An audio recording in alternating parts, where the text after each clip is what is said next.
evening from Queensville. Welcome to Elbc Newsline. Today is Friday, February 6th, 2026, and I'm Grace Tower presenting. In the headlines, Government of Liberia launches Operation Feed the Nation project in Monrovia.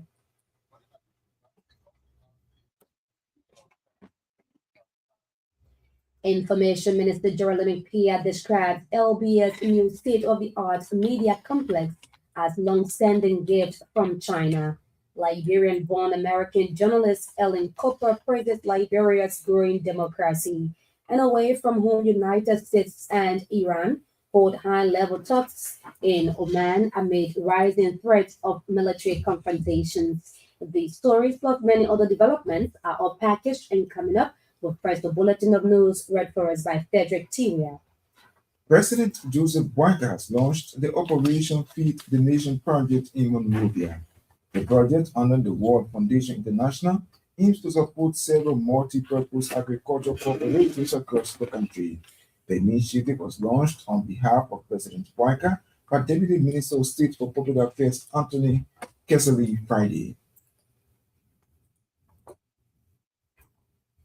Minister Kessley described cooperatives as catalysts to boosting the production of agricultural products and ending the era of dependency on foreign nations. The president urged the benefiting cooperatives to work through coordinated efforts to maximize the outcomes of the project. Minister Kessley, on behalf of President Boakai, called for enhanced technical and logistical support from partners for the actualization of the initiative. At the same time, President Joseph Boakai has highlighted the contributions of the armed forces of Liberia towards the country's peace and democracy. President Boakai said the army has demonstrated patriotism, integrity, and dedication to the protection of Liberia's territorial confines over the years. And Executive Marshal Lee says the Liberian leader made a statement Thursday when he identified with 5 victims at the Edward B. Kessley military barracks in Mangibi County. During the visit, President Boakai showed the victims of government's commitment to restoring dignity to their lives, highlighting the importance to Liberia's peace and stability. Information Minister and Board Chair of the Liberia Broadcasting System, Jeremy Pia, has described LBS new state-of-the-art media complex as a long-lasting gift from the People's Republic of China to Liberia.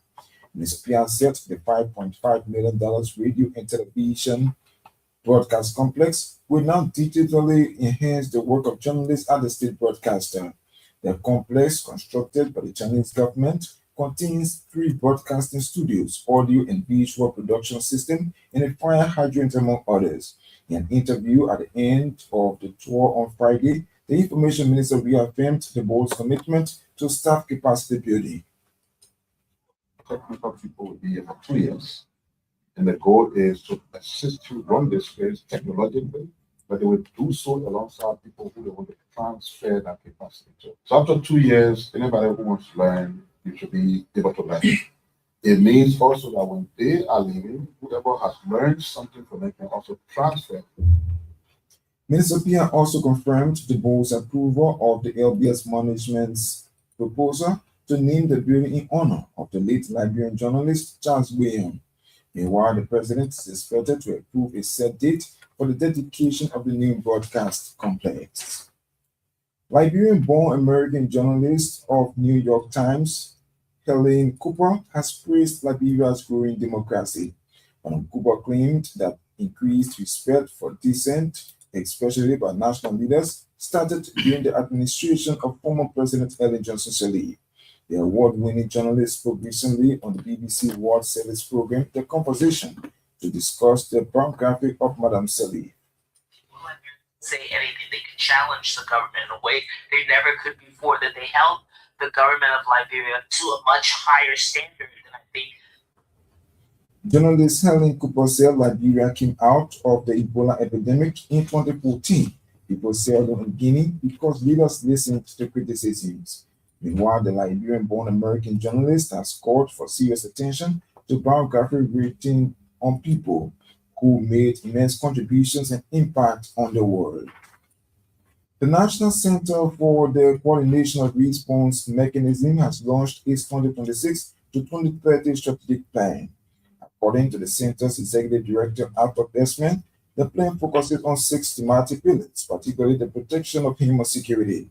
Mr. Desmond named intelligence on trafficking persons, sexual gender-based violence, land conflicts, cross-border threats, drug abuse, and emerging conflict triggers. How about different human security market activities aligned with the government arrest agenda for inclusive development, the EERD, fields of the rule of law, environmental sustainability, governance, and anti-corruption? He disclosed that the plan also focuses on decentralization and establishment of the National Center for Coordination and Response Mechanism offices in the 15 counties. Speaking Friday at the launch, Mr. Desmond noted that the 5-year plan will cost 8.7 million United States dollars. Meanwhile, a member of the center's board, Veronica Sogan Johnson, vowed that the board will ensure that the plan is submitted to Vice President Jeremiah Combs. Madam Johnson said the board will also submit a plan to relevant stakeholders, including members of the legislature. She noted that members of the board will work with the National Center for Coordination of Response Mechanism, senior management and staffers to ensure the plan is rolled out. That we are hopeful or the relevant authorities will be able to take this and be able to act upon it as we all in this stage. Also speaking, Environmental Protection Agency Planning and Policy Director Christopher Kabah spoke about how the plan captured the environment and climate change, which is vital. Speaking earlier, National Center for Coordination of Response Mechanism, Deputy Executive Director Sophie Reeves described the plan as a milestone that seeks measurable impacts. About 28 persons have received certificates after undergoing an intensive day-long training in Sinker. The training conducted by the Liberia Board for Nursing and Midwifery was intended to prepare assessors tasked with evaluating nursing and midwifery training institutions and their clinical practice sites. The exercise centered on building a uniform understanding of the application of the board's newly validated assessment tool and showing objective and consistent evaluations across all institutions. Participants were drawn from county health facilities, training schools, the civil society, Liberia National Police, and the media. Meanwhile, the attendees praised the Liberia Board for Nursing and Midwifery for organizing the training, describing it as significant. At the same time, the Liberia National Police, the LNP, has committed to working along with the Liberia Board for Nursing and Midwifery to ensure the board's mandate is achieved. Police spokesperson Cecilia Pratt said the LNP stands ready to collaborate with the LBNM during and after its upcoming assessment of training institutions and clinical sites. Madam Clark spoke Friday at a day-long assessors training organized by the Liberia Board for Nursing and Midwifery in Sinker. She assured the board and the police is willing to participate in the assessment to ensure more public trust in the exercise. 45 AFL soldiers assigned at the Sapo National Park in Sano County have been recalled following reports of alleged compromise and a shooting incident. Deputy Defense Minister for Operations Spencer Liko said investigation is ongoing and any personnel found culpable will face action under the Uniform Code of Military Justice. Minister Liko disclosed that the armed forces of Liberia have successfully cleared Sapo National Park of illegal miners and occupants. He noted that illegal mining, wildlife killings, and the influx of foreigners posed serious threats to national security and biodiversity. The Deputy Defense Minister for Operations spoke Thursday at the Ministry of Information press briefing in Monrovia. Meanwhile, Deputy Minister Liko has attributed the slow pace of the 2026 EFL recruitment process to lack of funds. Mr. Liko said they are experiencing delay in the release of the necessary funds for the finance ministry.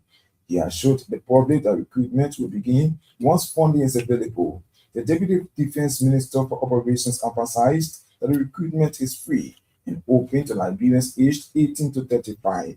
Deputy Minister Liko warned that fraudsters will not be allowed to be enlisted into the AFL. The Ministry of Public Works has disclosed plans to set up proper road maintenance mechanism in the country. Deputy Public Works Minister for Technical Services Prince Tama stated that the establishment of a road maintenance program will greatly help the country road infrastructure. Mr. Tama added that through that though there are challenges, but the ministry is organizing plans to ensure the program is brought to reality. He spoke on the Super Morning Show Friday.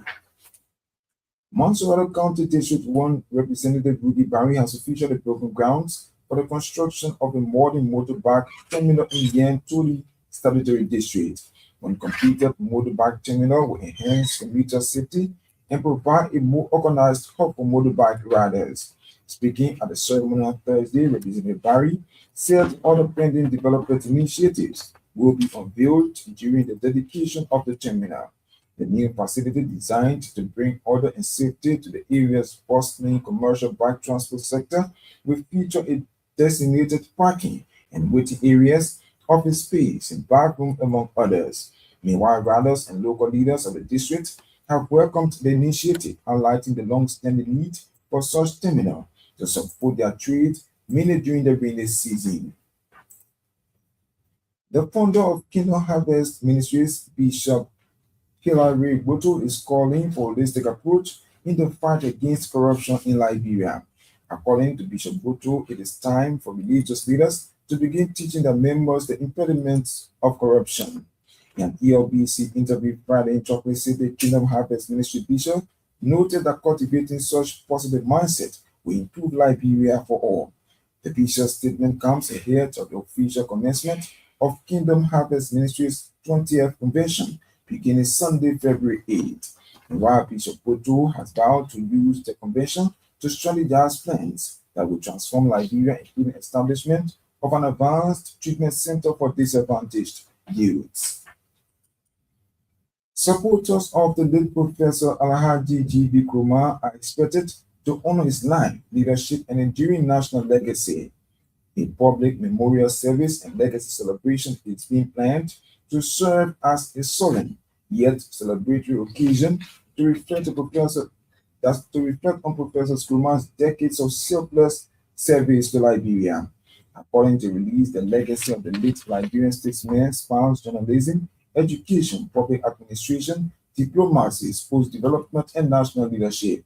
The memorial service and legacy celebration is being organized with the aim of bringing together Liberians across political affiliations, ethnic backgrounds, and religious beliefs.